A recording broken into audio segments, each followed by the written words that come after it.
शुरू करते हैं कबीरदास जी के एक महान दुआ से। सब धरती कागज करूँ लेखनी सब बनराज, सब धरती कागज करूँ लेखनी सब बनराज, सात समुद्र की मसी करूँ गुरु गुण लिखा न जाए। अर्थात कबीरदास जी कहते हैं कि अगर हम सब धरती कागज करूँ, मतलब अगर हम पूरा धरती को कागज बना दे, लेखनी सब बनराज, पूरा दुनिया के वृक्षों को अगर कलम बना ले, सात समुद्र की मसी करूँ और सातों समुद्र के पानी को अगर इंक बना दे, फिर भी गुरु गुण लिखा ना जाए, फिर भी हम गुरुओं के गुणों को लिख नहीं सकते हैं। दोस्तों चलिए हम इसी के साथ शुरू करते हैं आज का ज्योग्राफी का क्लास, यानी भूगोल का क्लास 8 का, जो कि हम पिछला वीडियो में पढ़ चुके थे संसाधन के बारे में। तो संसाधन क्या है, संसाधन के प्रकार पढ़े थे, ठीक है। हम लोग संसाधन क्या है और संसाधन का प्रकार पढ़े थे, उसमें प्राकृतिक संसाधन का पूरा डिटेल पढ़ लिए थे, ठीक है। तो संसाधन हम लोग बताए थे पिछला वीडियो में, जिसका लिंक हम डिस्क्रिप्शन में दिए हुए हैं, ठीक है। तो उसमें बताए थे कि संसाधन 3 तरह का होते हैं, एक प्राकृतिक, दूसरा मानव निर्मित और तीसरा है मानव संसाधन यानी human resources, natural resource, manmade resource और ह्यूमन रिसोर्स, ठीक है। तो अब हम लोग डिटेल में बात करेंगे मानव निर्मित संसाधन और मानव संसाधन के बारे में, उसके बाद हम लोग बात करेंगे संसाधन संरक्षण के बारे में। तो चलिए हम लोग बात करते हैं मानव निर्मित संसाधन के बारे में। मानव ने बनाया हुआ ऐसा संसाधन जिसको मानव ने बनाया, अर्थात निर्माण किया, अर्थात प्रकृति से प्राप्त वस्तुओं का जो वास्तविक रूप है उसको बदलकर नया पदार्थ बनाना या नया वस्तु बनाना, नया चीज बनाना, यही हमारा मानव निर्मित संसाधन कहलाता है। तो प्रकृति से प्राप्त, मान लीजिए कि मिट्टी का खुदाई किए, खुदाई करने के बाद हमको मिला लौह अयस्क मिला। क्या मिला? लौह अयस्क। सपोज दैट ये हेमेटाइट है, ठीक है। लौह अयस्क से हम लोग शुद्धिकरण किए, उसके बाद क्या मिला? लोहा मिला, ठीक है। लोहा मिला ना, तो ये था वास्तविक रूप इसका, लौह अयस्क। उसका रूप को चेंज करके लोहा बना दिए और उस लोहा से हम लोग मशीन बनाए। क्या बनाए भैया? मशीन बनाए, गाड़ी बनाए, ठीक है, फैक्ट्री बनाए। तो ये सारा क्या हुआ? मानव निर्मित संसाधन, प्रकृति से प्राप्त वस्तुओं का वास्तविक रूप को बदलकर नया वस्तु बनाने की जो बनाते हैं, इसी को हम लोग मानव निर्मित संसाधन कहते हैं। इसको क्या कहते हैं? मानव निर्मित संसाधन। किसी तरह का कोई डाउट नहीं होना चाहिए। मानव निर्मित संसाधन मतलब प्रकृति से प्राप्त वस्तुओं का वास्तविक रूप बदल दिए, बदलने के बाद नया कुछ पदार्थ बनाते हैं, नया कुछ वस्तु बनाते हैं, इसे ही हम लोग मानव निर्मित संसाधन कहते हैं, ठीक है। हम लोग एक एग्जाम्पल दिए लौह अयस्क का, ठीक है। लौह अयस्क लोहा बनाए, लोहा से हम लोग मशीन, गाड़ी, फैक्ट्री ये सारा बना दिए। इसके बाद जो अगला संसाधन है वो क्या है? मानव संसाधन। उसके बारे में भी हम लोग पढ़ लेते हैं। जो है स्वयं एक संसाधन है, मानव एक ह्यूमन एक रिसोर्स है। मानव को संसाधन कौन बनाता है? तो इसका नंबर और फिजिकल एंड मेंटल एबिलिटी, यानी कि शारीरिक और मानसिक जो क्षमता होती है वो उसे एक संसाधन बनाती है। मानव संसाधन, मानव को और अच्छा संसाधन बनाने के लिए शारीरिक एवं मानसिक शक्ति का विकास शिक्षा, तकनीक, स्वास्थ्य एवं कौशल की सहायता से होता है। किसके सहायता से होता है? स्किल की सहायता से, यानी कौशल की सहायता से होता है। स्किल का डेवलपमेंट करने के लिए पीएम नरेंद्र मोदी साहब ने एक नया योजना लागू किया है। क्या लागू किया है? पीएम यानी prime minister skill development programme, prime minister प्रधानमंत्री कौशल विकास योजना का शुरुआत किया गया है 2016 में। कब शुरू किया गया है? 2016 में, ताकि जो ह्यूमन है, ताकि जो हमारे युवा पीढ़ी है वो एक अच्छे से अच्छे संसाधन के रूप में विकसित हो और हमारा देश को आगे ले जाए, मेक इन इंडिया प्रोग्राम को आगे ले जाए, ठीक है। तो इस तरह से हम भी आत्मनिर्भर बने, हमारे युवा भी आत्मनिर्भर बने। तो इस तरह से मानव हमारा क्या है? सबसे इंपॉर्टेंट संसाधन है, क्योंकि टेक्नोलॉजी जो है, विदाउट टेक्नोलॉजी अभी चलना हमारा मुश्किल है, और इस टेक्नोलॉजी का डेवलपमेंट करने वाला कौन है? ह्यूमन है, यानी मानव संसाधन है।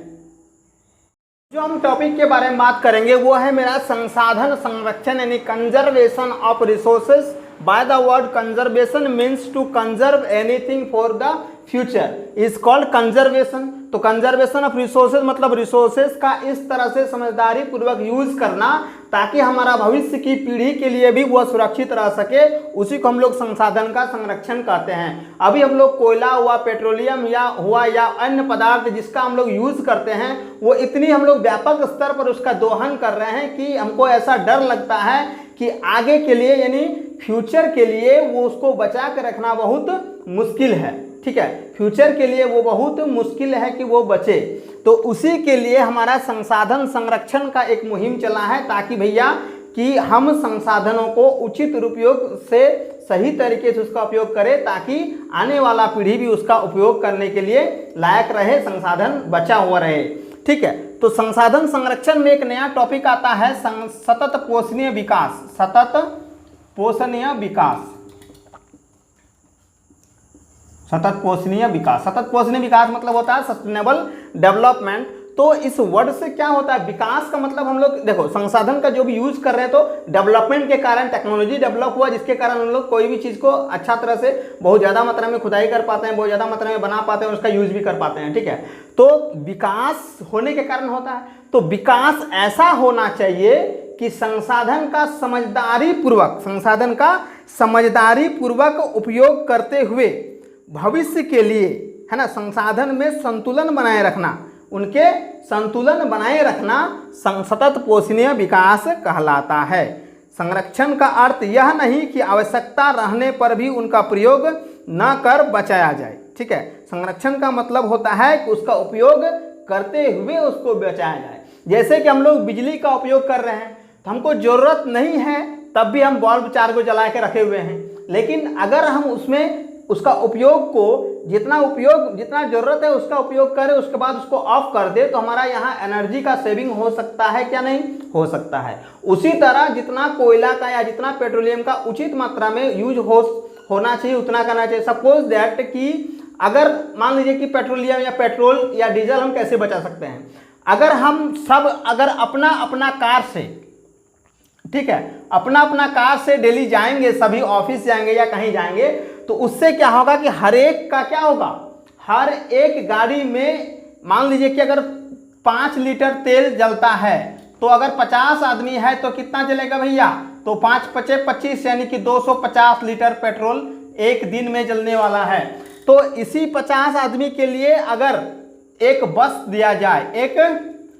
दिया जाए और वो बस मान लीजिए कि 10 लीटर डीजल कंज्यूम करेगा, 10 लीटर डीजल, तो हमारा जो 250 लीटर का यूज हो रहा था उसके जगह पर हम 10 लीटर यानी कि 240 लीटर डीजल को हम लोग सेविंग कर सकते हैं ना। तो 240 लीटर हमारा पेट्रोलियम बचा।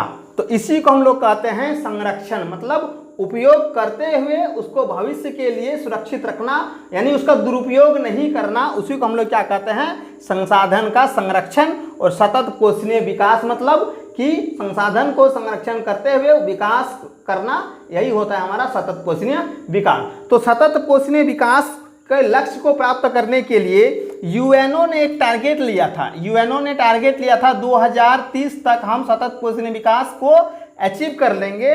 और उसका मेन जो मुद्दा है वो क्या है कि गरीबी को खत्म कर देना, सबको गुणवत्तापूर्वक शिक्षा देना, सबको गुणवत्तापूर्वक स्वास्थ्य सुविधा देना। ठीक है, और सतत पोषणीय विकास का कुछ सिद्धांत है। सतत पोषणीय विकास का क्या है, कुछ सिद्धांत है जो कि बहुत ही महत्वपूर्ण है परीक्षा के लिए।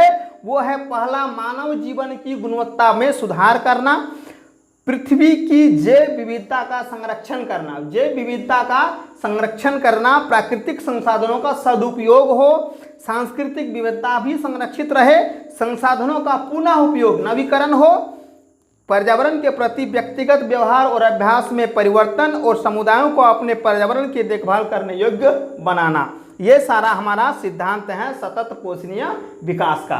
तो इस तरह से हम इस टॉपिक यानी संसाधन वाला जो टॉपिक है क्लास 8 का एनसीईआरटी का फर्स्ट चैप्टर ज्योग्राफी यानी भूगोल का, वो उस चैप्टर का ये एंड हो गया। इसका जो प्रीवियस ये था वो हम लोग एक वीडियो बना चुके हैं, उसको हम लोग अपना डिस्क्रिप्शन में दे दिए उसका लिंक। अगर आप नहीं देखे हैं तो पहले उसको प्लीज़ देख लें।